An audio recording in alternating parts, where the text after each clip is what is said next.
Saludos con todos ustedes. ¿Cómo están? Después de tiempo que nos encontramos, una nueva sesión, una nueva clase. Esta vez las clases van a tener otra temática, inclusive van a ir a otro campo. Vamos a hacer una diversidad de sesiones sobre un curso muy importante y a veces también un poco olvidado, que va a ser sobre educación cívica. Vamos a realizar una serie de 16 videos de manera compacta y resumida sobre los principales contenidos de la educación cívica, que en tanto nos va a servir, una, por una cuestión de cultura general, dos, también por una cuestión de formación ciudadana, de la comprensión de la situación política actual, y además también nos va a servir para nuestros conocimientos y, digamos, aumentando conocimiento para el examen de admisión. Porque ustedes saben que en diversas universidades nacionales, hablamos de universidades nacionales Mayor de San Marcos, hablamos de Universidad Federico Villarreal y otras universidades del interior del país, nos piden tener conocimiento de educación cívica en los exámenes de admisión. Por lo tanto, esta serie de videos está con objetivo de ello. Y bueno, y también algo que me ha motivado a mí a hacer esta serie de videos y de clases es una situación muy particular que hay acerca de este curso, que a nivel de la enseñanza, acá en el Perú, de la enseñanza básica regular, no se trata como debe ser, puesto que los contenidos de este curso están comprendidos en el curso de desarrollo ¿no? Personal, familia y ciudadanía, que viene a ser un curso donde te juntan varias materias y varios contenidos y no se logra profundizar o tratar como debe ser. Número uno. Y número dos, a nivel de la enseñanza privada, también hay un problema, que muchas veces en los colegios privados no se dicta este curso. Y los que son básicamente colegios o academias preuniversitarias, a veces tampoco no lo dictan, y si lo dictan como seminarios o también como una cuestión complementaria con el curso de economía. Acá vamos a dar un enfoque distinto, porque educación cívica merece su espacio aparte, merece también sus horas académicas aparte. Esa es obviamente mi propuesta y obviamente con las exposiciones que voy a hacer, voy a reforzar ello, ¿no? Por ejemplo, en lo que es el examen de admisión de San Marcos, educación cívica nos viene para todos los bloques 4 preguntas. 4 preguntas que comprenden, recuerden que el puntaje por cada pregunta acertada son 20 puntos, 4 por 20, ¿no? Estamos hablando de 80 puntos, ¿no?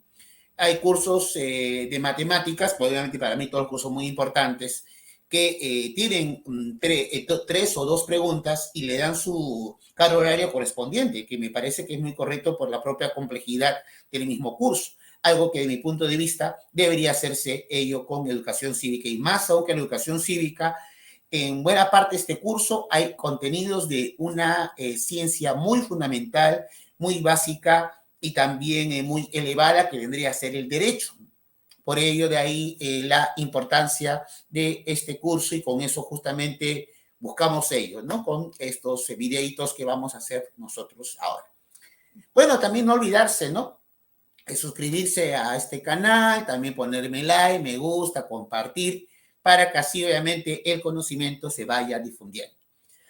Sin más que decir, vamos a empezar acerca de la introducción a la educación cívica. Bueno, cuando hablamos de educación cívica, pues nosotros lo ponemos ya, educar para el civismo, para ser ciudadano. En efecto, viene a ser ello, pero también involucra más cosas. Y obviamente es un curso, como ustedes saben, uno le pregunta qué es educación cívica, profe, es un curso. ¿De qué trata? Como que más o menos ahí responden, pero nosotros vamos a hacer justamente, vamos a profundizar justamente ahora ello, ¿no? Muy bien, tenemos acá la educación cívica, y es obviamente como yo lo defino, es una disciplina que está enmarcada dentro de las ciencias sociales, que estudia las relaciones que se establece, miren, esto también es muy importante y básico, ¿no? Se establece entre 3 elementos fundamentales: las personas, la sociedad y el Estado. Esto recuérdalo, por favor, porque este es básico, clave y fundamental. Eso es lo que va a estudiar la educación cívica. Obviamente la organización social expresada en el parentesco, ¿no? La familia, las clases sociales, la organización jurídica expresada en las normas, los derechos y deberes reconocidos, y también obviamente la organización política que tenemos al Estado y al gobierno. Etimológicamente hablando, el concepto de educación cívica proviene de dos palabras latinas. Educatio, que viene a ser enseñar, y civi, ciudadano. Se entendía antiguamente que era enseñar a las personas a ser ciudadanos. Pero sin embargo, ahora el concepto de educación cívica va mucho más allá. No solamente para ser ciudadanos, sino también para hacernos respetar como personas y que tenemos derechos y también tenemos deberes. Eso abarca obviamente la educación cívica. Y bueno, en otros países o también antiguamente se le llama simplemente civismo, educación ciudadana, formación ciudadana o educación jurídica. Claro que también en otros, por ejemplo, ¿no? En universidades de provincia, acá en el Perú, al curso se le denomina simplemente como ciudadanía nada más. Pero justamente sobre ello vamos a aclarar ciertos conceptos y ciertos puntos. Muy bien, ahí tenemos respecto a lo que es la educación cívica. Ahora su origen, ¿dónde va a estar su origen? Su origen, como ustedes ya lo están observando, será paralelamente en dos grandes civilizaciones. En primer lugar, será en la civilización griega, la civilización de la antigua Grecia, y también por el otro lado, en la civilización de la antigua China. ¿Qué pasa en Grecia? Que es algo muy, pero muy interesante, ¿no? Específicamente una ciudad llamada Atenas. La forma de gobierno se cambia, ya no es una monarquía o una teocracia como clásicamente ocurría, sino ahora va a ser una democracia en la cual los ciudadanos van a participar activamente de los asuntos públicos, de los asuntos políticos.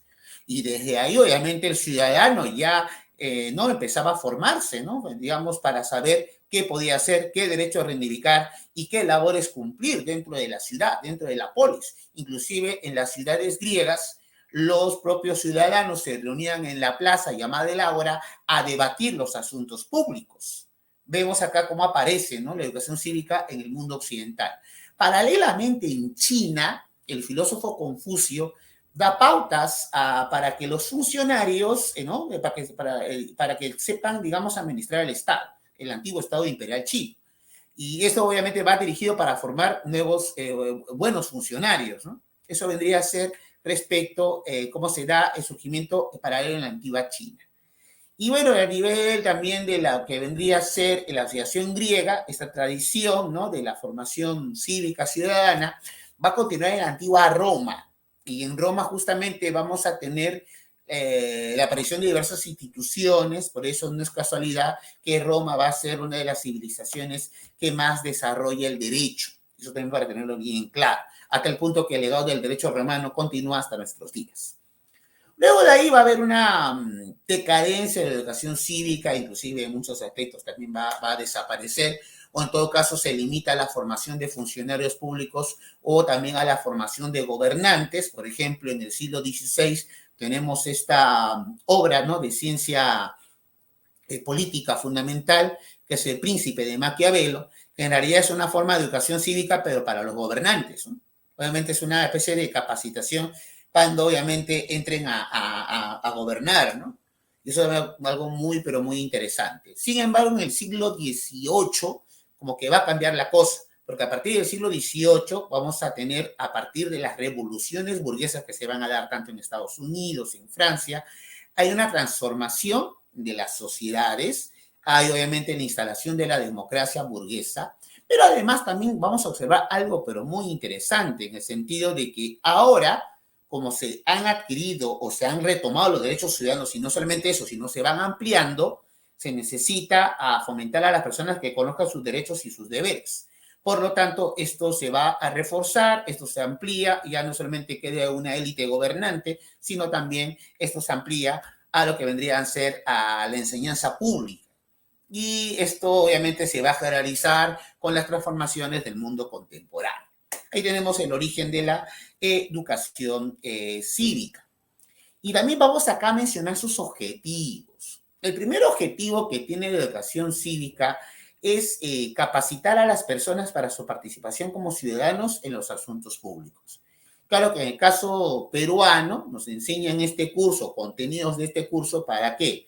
Cuando ya lleguemos a ser ciudadanos, digamos, a ejercer nuestros derechos políticos, sepamos, ¿no?, cómo participar. De eso también es algo muy importante, pero en realidad, por las carencias, cómo se enseña este curso, muchas de las personas que llegan a ser ciudadanos o llegan a la mayoría de edad no saben cómo participar en los asuntos públicos. Ese es un problema muy grave que ocurre acá en nuestro país.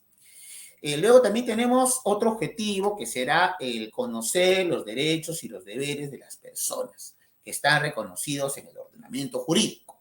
Eso también es algo muy importante. Acá, desgraciadamente, muchas de las personas desconocen sus derechos, los desconocen, los deberes también. Eso, por ejemplo, mostrar en ejemplos de la vida cotidiana. Por ejemplo, los casos de violencia familiar que son muy recurrentes, básicamente en donde la madre de familia o la esposa es víctima de ello. Y a veces por el propio desconocimiento y además también sumado al temor, no hace la denuncia correspondiente. Y eso inclusive, aparte de ser una causal de divorcio, también está tipificado en el Código Penal como un delito. Hasta inclusive es una falta hasta constitucional, donde puede, digamos, interponer una acción de habeas corpus. Pero el desconocimiento de ello hace que esta situación no se corrija. Al igual también ocurre con los que laboran en un centro de trabajo, tienen obviamente sus derechos, pero muchas veces los desconocen y esto permite que ¿no?, el empleador o la patronal cometa una serie de atropellos y abusos, ¿no?, contra los trabajadores. Esto, digamos, cambia cuando uno conoce sus derechos y obviamente también es otro objetivo de la educación cívica. También tenemos el aspecto de fortalecer la identidad nacional, revalorando la historia, la geografía, las costumbres y la gran diversidad cultural en nuestro país. Que ahí tenemos bastante que corregir, especialmente aquí en la ciudad capital por la gran alienación ideológica y también por el menosprecio que hay a la cultura andina, a la cultura amazónica, obviamente por no preferir, ¿no?, la cultura occidental, ¿no?, la cultura obviamente europea, norteamericana. Y ahí hay obviamente algunos problemas y falencias que en otras sesiones lo vamos a tratar a mayor profundidad. Y por último, también tenemos que otro objetivo de la educación cívica sería el comprender los problemas políticos y sociales que hay en el país. No solamente comprenderlos, sino también proponer soluciones. Proponer, digamos, ya, muy bien, tenemos este problema en la actualidad, tenemos la crisis política, ¿qué proponer, no? ¿Qué hacer? Digamos, a unos dicen, ¿no?, que ya, muy bien, que haya algunas reformas en el Estado. Hay que combatir la corrupción. Otros dicen, no, hay que ir mucho más allá, hay que reformar algunos artículos de la Constitución. Otros dicen, no, hay que llamar a una asamblea constituyente para una nueva constitución, etcétera, etcétera. De ahí vienen obviamente las propuestas, ¿no?, para poder mejorar la situación ¿no?, de crisis política que tenemos en nuestro país. Pero no se trata de proponer, sino esto ponerlo en práctica, ¿no? Con obviamente el objetivo, la finalidad de cambiar la sociedad, porque obviamente la estructura actual, la estructura social actual en nuestro país es obviamente desigual y es injusta y por lo tanto buscamos coadyuvamos a ello, ¿no? Estos son los objetivos que nos plantean la educación cívica, por eso de ahí su curso de gran importancia. Y claro, obviamente también tocaremos temas de ámbitos políticos porque la política también va a ser un concepto y objeto de estudio de la educación cívica, queridos oyentes, queridos alumnos y colegas en general. Muy bien, claro, una pregunta también interesante que nos hacemos es cómo está la identidad nacional en nuestros días. Obviamente que no podemos generalizar, obviamente la situación de la identidad nacional es muy distinto en nuestra ciudad capital como en el interior del país. Por ejemplo, esta es una foto que es de el Paseo de la Bandera en Tacna, donde yo particularmente lo he observado y hay un mayor patriotismo y se debe obviamente a la propia historia de Tacna ligada a la guerra del salitre. Y por el otro lado, también acá en Lima no se presenta bastante esta identidad nacional, a tal punto que se reduce la identidad nacional a los logros de la selección peruana de fútbol, algo que para mí no puede ser concebible de ello. Tenemos esto y también vamos ahora a las funciones. ¿De qué se encarga la educación cívica a nivel de sus funciones? En primer lugar, la típica función informativa, ¿no? Obviamente se encarga de conocer los contenidos de las normas jurídicas, lo que hay en la ley, en la Constitución, conocer los derechos y los deberes de las personas, partiendo obviamente del principio que mis derechos terminan cuando empiezan los derechos de los demás. Esto debe para tenerlo bien claro, ¿no? cómo funciona el Estado, los poderes del Estado, digamos, a quién recurrir en caso de que nuestros derechos sean lesionados, etcétera. Eso vendría a ser respecto a la función informativa que tendrá la educación cívica. Por el otro lado, tenemos otra función muy esencial, que será la función formativa. Formar a los futuros ciudadanos. Y a los propios ciudadanos, porque la educación cívica es algo constante, es algo que se da durante toda la vida. Y eso también para formar no solamente ciudadanos pasivos, sino también ciudadanos activos, críticos, conscientes de la realidad que está pasando en nuestro país y también está ocurriendo en el mundo, porque hay una diversidad de problemas que tenemos que ser conscientes de ello. Que por desgracia, obviamente, ¿no? Los medios de comunicación no coadyuvan a ello, ¿no? Porque sabemos muy bien el objetivo político que conlleva la gran, ¿no? el gran poder mediático. Sabemos muy bien que básicamente es desinformar y desviar la atención con problemas que no son esenciales de nuestra nación. La Constitución misma, en su artículo 14, nos habla acerca de que la formación ética y cívica y también la enseñanza de la Constitución y de los derechos humanos debe ser de carácter obligatorio en todo proceso educativo civil y militar. Pero por desgracia, eso no se cumple del todo, al 100%, ¿no? A pesar que es un mandato constitucional. Eso también un poquito para que se tenga bastante reflexión respecto a esta función formativa que es clave y esencial dentro, obviamente, de la propia formación de las personas y de los mismos ciudadanos. Muy bien, tenemos esto y ahora pasamos a hablar acerca de las ciencias auxiliares.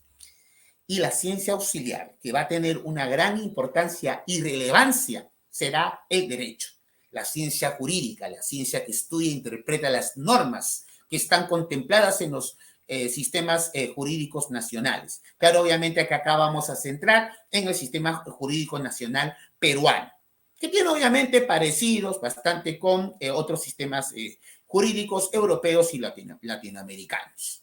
El derecho es una ciencia tan amplia que abarca varios aspectos de la vida social, que es muy interesantísimo, a tal punto que abarca tanto que se necesita que haya ¿no? profesionales del derecho, abogados especialistas en ciertas materias. Un abogado no puede abarcar todas las materias del derecho o todas las ramas del derecho por, obviamente, su gran amplitud. Pero al otro lado, otra ciencia que nos va a ayudar bastante, nos va a ayudar un montón, va a ser la educación, perdón, la ciencia política. La ciencia política va a ser esta ciencia social que analiza las relaciones de poder existentes en la sociedad. Conceptos como ciudadanías, conceptos como democracia, Estado y gobierno, tenemos a partir, que son aportes, ¿no? de la ciencia política. La historia, también una ciencia fundamental que estudia el desarrollo de las sociedades a través del tiempo, que nos ayuda a comprender por qué el presente está así, por qué estamos en una sociedad como esta, por qué tenemos este régimen económico, el porqué de la crisis política. La historia tiene una importancia vital y fundamental, obviamente, dentro de los análisis que nosotros vamos a realizar. La sociología, que viene a ser una ciencia que estudia las estructuras, procesos y cambios en las sociedades contemporáneas. Esto también es algo muy interesante de verlo y también conceptos como cambio social, estructura social, lucha de clases, nos aporta la sociología. Y por último tenemos a la antropología. La antropología es una ciencia social que estudia al hombre, estudia como un ser social, y también su producto, que va a ser la cultura definida como todo el quehacer humano, producido, digamos, por su interacción social. Y eso justamente se encarga de estudiar la antropología. Y claro, qué casualidad que estas ciencias auxiliares son carreras universitarias dentro, obviamente, embarcadas de las ciencias jurídicas y de las ciencias sociales. Y acá también un pequeño comentario respecto a la filosofía. No lo pongo como una ciencia auxiliar, porque la filosofía va más allá de las ciencias. La filosofía es algo superior, es un conocimiento, ¿no? Sistemático, totalizador, digamos, y universal de la realidad.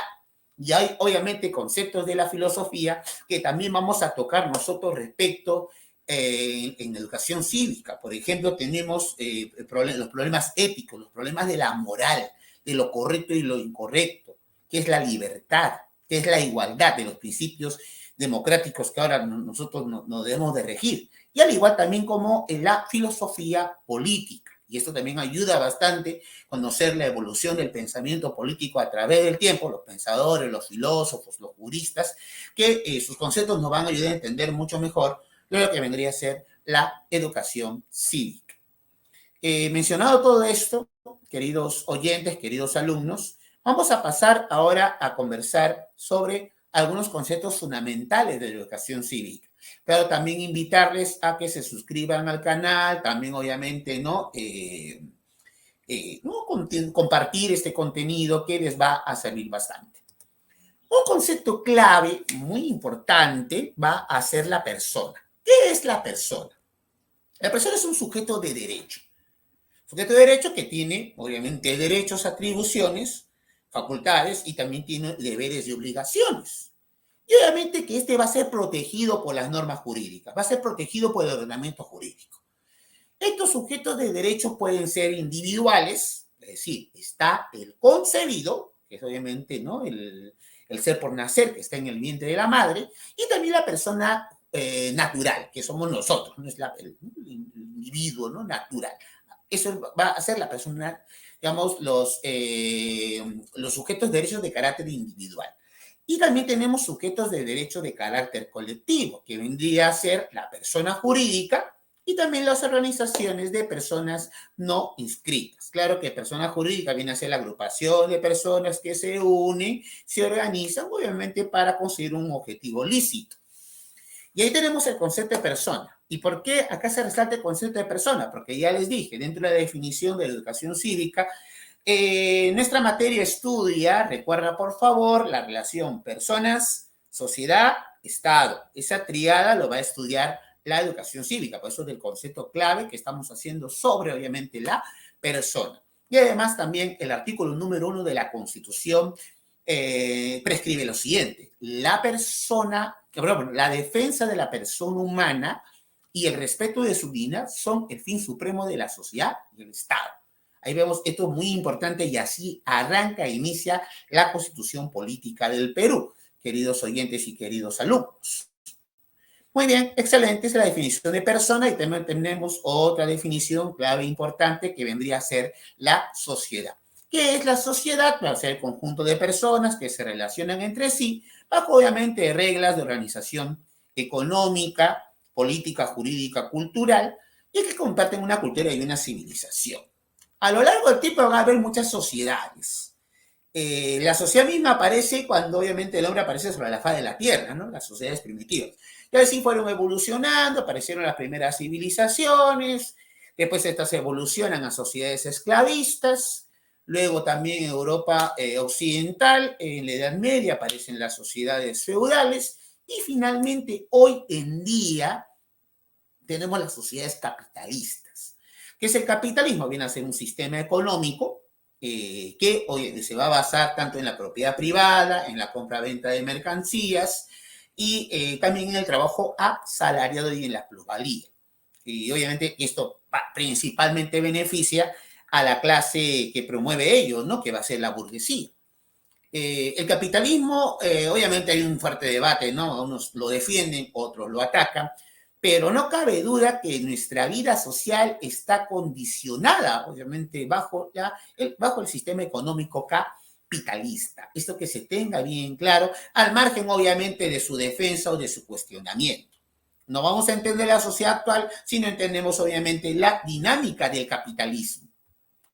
¿Qué más también vamos a observar? Tenemos ahí, obviamente, un esquema básico sobre las clases sociales que hay en el Perú, obviamente manejando el esquema de la pirámide social. Obviamente hay sectores, las clases dominantes, que tienen una fuerte influencia y algunos afirman que tienen hasta control del Estado y del gobierno para perpetuar ¿no?, su poder político y económico. Y por el otro lado, las clases dominadas denominadas pueblo. Respecto al concepto de pueblo, hay también un debate, ¿no?, dentro de los juristas, dentro de los politólogos. Algunos dicen que debe abarcar a todos los miembros de la nación, pero otros simplemente dicen que básicamente son los miembros de las clases trabajadoras los que generan verdaderamente la riqueza, que está compuesto por una burguesía nacional, una pequeña burguesía, el proletario de la clase obrera y el campesinado. ¿Qué más también vamos a observar? La definición de Estado. ¿Qué es el Estado? Es la organización jurídico-política de la sociedad asentado en un territorio y dotado de poder soberano. Esto también es muy importante. Y que claro, obviamente este Estado no es todopoderoso porque tiene sus límites establecidos y también sus responsabilidades establecidos en la Constitución y en las leyes. Hay que ver que también sobre el Estado hay bastante debate. Y también vamos a tocar una clase especial, ¿no?, sobre el concepto de Estado. Porque, claro, para algunos el Estado siempre ha existido, ¿no? A lo largo del tiempo. Para otros el Estado simplemente es a partir de un pacto social que aparece en ciertas circunstancias históricas. También dentro de a quién representa, claro, muchos dicen que el Estado representa a todos, ¿no? Es la voluntad de la ciudadanía y representa a todos y por lo tanto todos somos el Estado. Pero sin embargo, desde otro punto de vista se dice que el Estado es básicamente un instrumento jurídico-político de las clases dominantes para así, obviamente, beneficiarse y perpetuar el orden social imperante, ¿no?, que obviamente beneficia a ellos. Hay una diversa concepciones o definiciones sobre el Estado, ¿no?, que también va a ser un objeto de estudio que nosotros vamos a hacer en este curso, ¿no? Inclusive creo que es la parte más larga, ¿no?, del curso de educación cívica, porque vamos a hablar bastante de la estructura y de la organización del Estado, ¿no? Y bueno, la política también, esto también es algo muy importante y básico. Y tanto se dice, no, que la política es esto, no, que no se hable de política, que sí, que o que los políticos hacen esto o aquello. Vamos a definirlo. La política va a ser la participación de las personas, ya sea de manera individual o organizada, de manera colectiva, ¿no?, en los asuntos públicos. Es eso, en concreto política es eso, es la participación de las personas en los asuntos públicos, ya sea de manera individual o de manera colectiva. Y bueno, y todas las personas hacen política, porque claro, hay cuestiones como la organización del Estado, el gobierno, los partidos políticos, la confrontación de diversas ideas o ideologías políticas, esta parte de ahí. Y acá es algo interesante porque, claro, la política, muy mal vista hoy en día, en realidad es que las personas, los ciudadanos, ejerzamos nuestro derecho de participación en asuntos públicos. Y todos tenemos alguna posición y opinión política. Acá no existe la palabra apolítico. Y eso viene desde la propia antigüedad.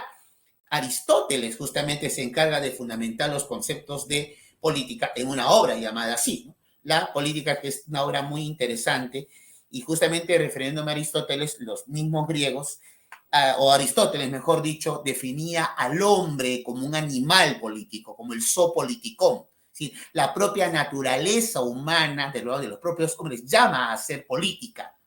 Por ello, y es algo muy interesante que los griegos mismos en la antigüedad, a aquellos ciudadanos egoístas que no querían meterse en los asuntos públicos, que estaban encerrados en sí mismos, eran llamados idiotas. Es decir, la palabra idiota viene de su origen etimológico ahí, referirse a las personas que contravenían a desarrollar política, ¿no? Eso es algo también muy interesante también para poder mencionarlo, ¿no? Y en efecto, todos tenemos una opinión y una posición política, y más aún ahora por el contexto de crisis política que vive el país, con mucha mayor razón, estimados oyentes, ¿no?, estimados, ¿no?, estudiantes. ¿Cómo se encuentra la política hoy en día? Obviamente muy cuestionada, muy criticada, problemas como viene a ser la corrupción, ¿no?, políticos que no forman partidos, básicamente que son agrupaciones de voluntades para beneficiarse a sí mismos, y entre otros problemas que también vamos a ir profundizando, que también es algo muy interesante conocerlo. Por eso hemos hablado que la política es un componente esencial dentro de la materia de la educación cívica. La cultura. ¿Qué viene a ser la cultura? La cultura es el conjunto, ¿no?, aprendido de tradiciones, estilos de vida socialmente adquiridos por los miembros de una sociedad. Esto es básico, ¿no?, acerca de la cultura. Y obviamente todo lo que produce el hombre es cultura, estimados oyentes y estimados alumnos. La cultura puede ser material, técnicas, objetos producidos por la sociedad, y también puede ser una cultura espiritual, arte, literatura, educación, filosofía, religión. Y esta cultura es interesante porque la cultura tanto se mantiene en el tiempo, pero también va transformándose. Esto es algo que obviamente dentro de los cambios que se producen dentro de la sociedad, las tradiciones culturales, si bien es cierto, se mantienen parte de sus esencias, pero de alguna forma fueron modificándose y fueron cambiando. Justo vuestro examen de admisión nos pide bastante hablar del concepto de cultura y también de algo muy importante que viene a ser la diversidad cultural, específicamente en el Perú, que es una diversidad cultural muy, pero muy interesante y a la vez muy compleja. Y claro, la cultura es objeto de estudio de la antropología, de esta ciencia también interesante y fascinante que luego le vamos a dar su espacio respectivo. ¿Está? Justamente hablando de ello, la gran diversidad cultural que hay en nuestro país, tanto en la zona costeña, tanto en la zona andina, y ni qué decir en la zona amazónica, una mayor diversidad cultural gracias a nuestros pueblos originarios. Que también vamos a ver la democracia. La democracia es un sistema político, es una forma de organización del Estado y de convivencia social entre las personas fundadas en el respeto, reconocimiento de la libertad y la igualdad entre los ciudadanos e impone sus límites y equilibrio entre los poderes públicos. Y también reconoce la participación activa de los ciudadanos en los asuntos públicos. Esto yo también voy a profundizarlo en un tema que va a ser sobre convivencia democrática, pero a dejar acá unas pautas que la democracia aparece en Grecia, sí, las primeras formas de democracia, pero esto va a ir evolucionando, porque la democracia que nosotros ahora vivimos es un poco distinta a la que practicaban los antiguos griegos. Hoy en día es una democracia burguesa liberal, ¿no? Una democracia liberal, y que hoy en día es el sistema predominante en la civilización occidental. Así es, estimados. Claro que hay también regímenes autoritarios, regímenes dictatoriales, que también vamos a darle su respectivo espacio para poder analizarlos. El derecho para qué es algo tan amplio que hay una carrera propiamente dicho que define y qué es obviamente el derecho. Y vamos a ver nosotros que el derecho tiene tres acepciones. En primer lugar, el derecho subjetivo, que es la facultad y la atribución de toda persona de realizar actos necesarios para su desarrollo. Y estos pueden ser reivindicados, obviamente estos derechos pueden ser reivindicados. Por ejemplo, el derecho a la vida, el derecho a la igualdad ante la ley, el derecho también de la libertad de tránsito. Eso es lo que nosotros digamos como nuestros derechos, es el derecho subjetivo. Por el otro lado, también tenemos el derecho objetivo, que viene a ser el conjunto de las normas jurídicas. Es eso, el derecho objetivo, y obviamente estas normas son emitidas por el Estado y reconocen obviamente los derechos y los deberes de las personas. O también establece la organización de la propia sociedad y del Estado. Cuando los abogados hablan, ¿no? El derecho nos dice esto, el derecho nos dice lo otro, en el fondo se quiere referir al derecho objetivo, a las normas jurídicas vigentes. Y finalmente, la ciencia del derecho, que es el conjunto de conocimientos que interpretan tanto al derecho subjetivo y también al derecho objetivo. Así es. Y la ciencia del derecho, la ciencia jurídica es tan amplia, es recontra amplísima, que la vamos a dividir en ramas. Tenemos por un lado el derecho público que regula la actividad estatal y por el otro lado el derecho privado que regula la actividad entre personas particulares. Y como voy a repetir, es tan amplio el conocimiento del derecho que lo ponemos en ramas para su mejor estudio. Y obviamente un abogado se especializa en una rama del derecho, una materia del derecho. No lo puede, es bien complicado que un abogado pueda abarcar todas las ramas del derecho. Por ello hay, ¿qué cosas? ¿No? Tenemos las siguientes ramas: derecho constitucional, derecho administrativo, derecho financiero, derecho tributario, derecho penal, derecho procesal, derecho ambiental y derecho internacional público. Eso es dentro, obviamente, del derecho público.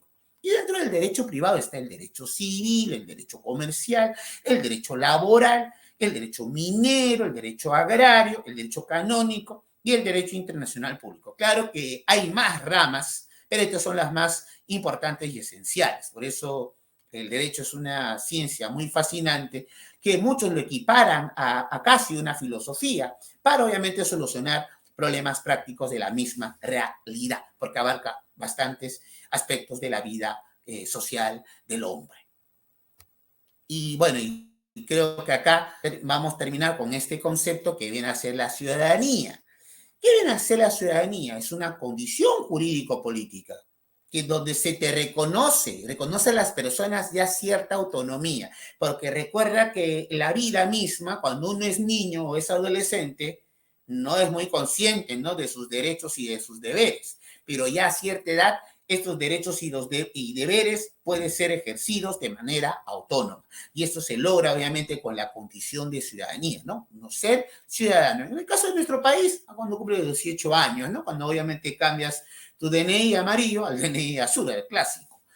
Y el ciudadano tiene capacidad de ejercicio de sus derechos y obligaciones, que son autorreguladas y obviamente van con la finalidad de que haya un bien común a la sociedad y en conformidad a las normas jurídicas vigentes.